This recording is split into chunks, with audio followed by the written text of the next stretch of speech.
환자들은 임상 시험을 보통 제안을 받잖아요, 그죠? 종류가 여러 가지가 있다는데 1상 임상 시험, 2상 임상 시험, 3상 임상 시험, 4상 임상 시험 이렇게 막 숫자로 이렇게 표현하는데 이게 연구 단계를 이렇게 나눠 놓은 이유가 뭔지 1단계, 2단계 주 목적은 뭔지 이렇게 단계별로 선생님들한테 좀 한번 여쭤볼게요. 제일 처음에 우리가 일상은 소수의 환자를 대상으로 독성이 어떤지 그리고 사람이 견딜 수 있는 최대 용량이 얼마인지 거기에 덧붙여서 효과가 얼마나 나올지 사실 일상이 가장 중요한 거는 최대 내양 용량이라고 사람이 견딜 수 있는 최대 용량을 찾는 게 제일 먼저이고요.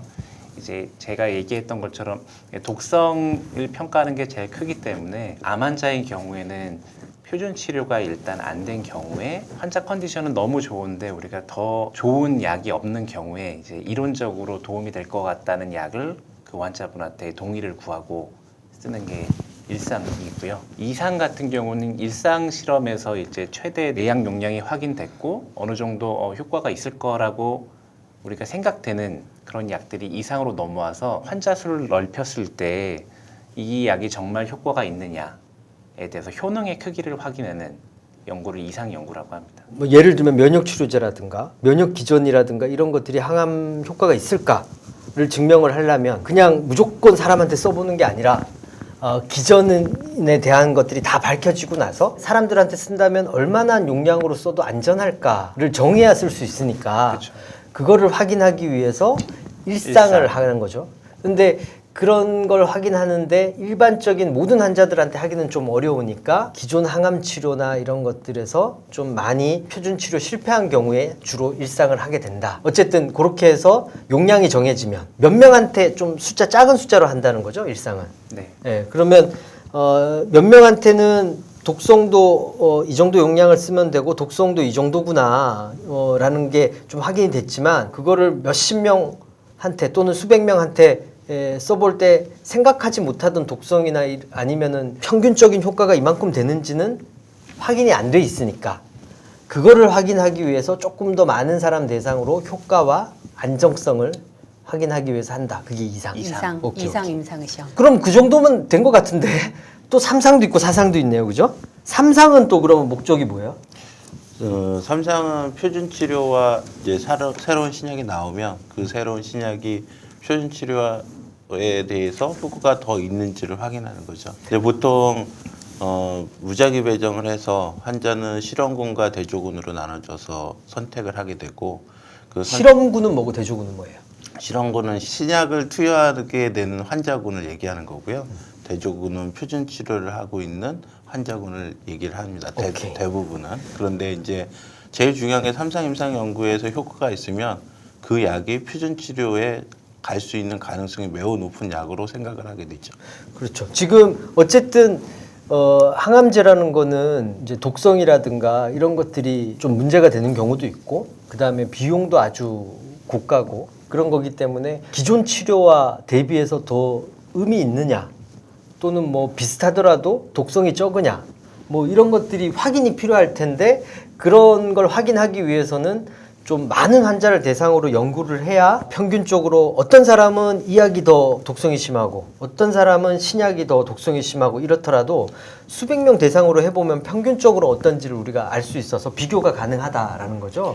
그리고 제일 중요한 건 3상 임상 연구는 사실은 2상이나 1상을 해서 부작용에 대해서 어느 정도 파악된 약을 쓰기 때문에 1상이나 2상 연구보다는 좀 더 안정성이 확보된 연구라고 생각이 듭니다. 정보가 많죠. 네, 약제의 부작용이나 기대하는 효과가 어느 정도인지 좀 어느 정도 자료를 갖고 있는 상태에서 한다 이거죠. 근데 어쨌든 무작위 배정을 통해서 실험군이 될지 그러니까 신약군이 될지 아니면 기존 치료군이 될지를 지금 모르는 상태에서 보통은 하게 되는 거네요. 그죠? 그렇죠. 네.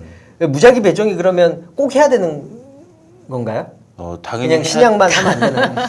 왜냐하면 이제 무작위 배정을 하는 이유가 환자 상태가 좋은 사람만 시험군에 넣는 경우가 있거든요. 그러면 진짜 실제로 시험군이 효과가 더 좋을 가능성이 높아지니까 사실 무작위 배정을 해서 환자가 어디에 들어갈지 모르는 상황에서 무작위 배정을 하면 진짜 치료 효과가 있는 데만 효과가 더 나타날 수 있으니까 사실 그래서 무작위 배정이 사실 제일 중요하죠. 기존 치료와 비교해서 비교 우위를 확인하려면 무작위 배정이라는 어떤 통계적 기법이 반드시 필수적이다. 예. 아, 그래서 삼상 임상 연구죠. 그렇죠. 네. 그래서 어쨌든 그걸 통해서 비교해 봤더니 이게 효과가 더 좋다. 이러면 얘는 그럼 표준 치료로, 그러니까 쉽게 얘기해서 우리나라 같으면은 의료 보험 체계나 이런 쪽으로 들어올 확률이 높아진다 이런 거죠. 3상이면은 거의 끝난 거네요, 그죠? 임상 시험에서 3상까지 통과하면 이거는 전 세계적으로 어느 정도 효과를 인정받는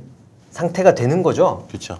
예. 그럼 4상은 왜 하는 거예요? 4상은 있죠. 4상 임상 시험이 네. 있죠. 처음에 설명드렸다시피 전임상이 있고 1상 임상시험, 2상 임상시험, 3상을 거치면 벌써 수년, 뭐 10여 년, 20여 년이 걸릴 수도 있고요. 그 정도 이미 지내왔고 이제 문제는 3상을 하고 나서 표준 치료에 비해서 이 치료가 장점이 있다. 이제 그런 거를 했을 때 얘는 분명히 어떤 행정적인 규정 안에 이제 뭐 허가도 받아야 되고 뭐가 돼서 이제 시판이 가능한 거죠. 이제 4상은 뭐냐면 일단 시판은 해줬다. 시판이 했는데 사람이 살다 보면 별일이 다 많잖아요. 그러니까는 우리가 아까 3상을 뭐 예를 들어 4년에서 5년을 800명을 대상으로 했어도 그 타이밍이 안 보였을 부작용이나 어떤 독성이 있을 수 있거든요. 일단은 그래도 우리가 이만한 데이터, 3상 임상시험의 데이터로 표준 치료가 됐고 시판이 된다. 하지만 시판 후에도 안전성을 좀 확보하기 위해서 정보를 꾸준히 모아라라는 개념에서 4상 임상시험을 하는 거죠. 시판 후 4상 연구에서 독성 때문에 허가 취소되는 경우도 있나요? 원론적으로 있을 수 있죠. 실제로 있죠. 항암제 이외에 다른 약들이 많고요. 네. 사실 그 살 빼는 약도 사상 임상 사상에서 후에 네, 맞아요. 들은 거 부작용 같아요. 때문에 네. 시판이 중지됐죠. 네, 네. 확률적으로 100명에서 1000명 정도에서는 안 생겼는데 그렇죠. 네. 수천 명 대상으로 하다 보니까 그런 것들이 만약에 생기고 혹시 그런 부작용이 좀 심각한 부작용이다라고 생각하면 한번 다시 이 논의를 하고 허가를 지속할지 말지 이런 걸 논의할 수 있는 어떤 안전장치 같은 거네요. 그렇죠. 사상 같은 네. 거는. 이거는 오케이. 식약처에서도 이렇게 하게 하는 예. 그러면 주로는 어쨌든 임상 연구는 1상, 2상, 3상이라는 단계를 거쳐서 기존 치료와 비교해서 효과가 있는지를 확인하기 위해서 단계별로 대상을 정해놓고 1단계를 통과해야 2단계 하고 또 2단계 통과해야 또 3단계 하고 이런 식으로 해서 좀 나름의 어떤 안전체계 같은 그렇죠. 것들이 갖춰져 네, 있다. 맞습니다. 이런 게 네. 임상 연구다 이렇게 생각할 수도 있겠네요. 그죠? 임상 그렇죠. 시험으로 임상 시험이다. 근데 간혹 이상 임상 시험에서 효과가 너무 좋으면 맞아요, 맞아요. 인정을 네. 해주는 경향을 네, 맞습니다. 보이기도 하죠. 네. 미국은 좀 그런데 네. 우리나라는 아직까지 네. 서툰 게 있긴 하지만 하여튼 우리나라 그런 맞습니다. 쪽으로 좀 네. 많이 좀 얘기가 그러니까 이게 나온 것 같아요. 이제 그 이상 연구나 일상에서 요즘에는 이제 바로 3상으로 넘어가는 경우도 있고 그다음에 이상 연구에서 바로 조건부 허가 형태로 허가를 해주는 경우도 있는데 이제 암이라는 되게 전 국민적 관심을 갖고 있는 전 세계적으로 관심을 갖고 있는 건강에 있어서 그런 것들이 새로운 기전이나 확률적으로 전문가들이 되게 합치된 의견을 가진다면 굳이 3상이라는 단계를 거쳐서 시간을 할 필요가 없다. 또는 2상을 거쳐서 3상 가는데 비교하는 것을 늦출 필요가 없다. 이렇게 전문가들이 일치된 의견을 가진다면 빨리 허가해주는 패스트트랙처럼 이런 어떤 허가 과정을 갖고 있는 경우가 있을 수 있겠죠, 당연히. 네, 특히 이제 요즘처럼 암에 대해서 세포독성 항암제처럼 모든 세포에 악영향을 주는 그런 것들은 독성이 너무너무 중요한데 요즘 같은 표적 치료제라든가 면역 치료제라든가 이런 약제들은 점점 더 어떤 기전을 이해를 하고 약을 쓰기 시작하면서 조금 더 허가를 빨리 해줄 수 있는 것에 대한 논의가 계속 진행되고 있는 것 같아요. 어쨌든 무슨 말인지 알겠고요. 그런데 일반적으로는 1, 2, 3상이라는 단계를 거쳐서 좀 비교적 안전하게 임상용 시험에 참여하는 사람들을 안전하게 보호할 수 있는 다양한 장치들이 맞아요. 있다. 네. 이렇게 이해하시면 될 것 같습니다.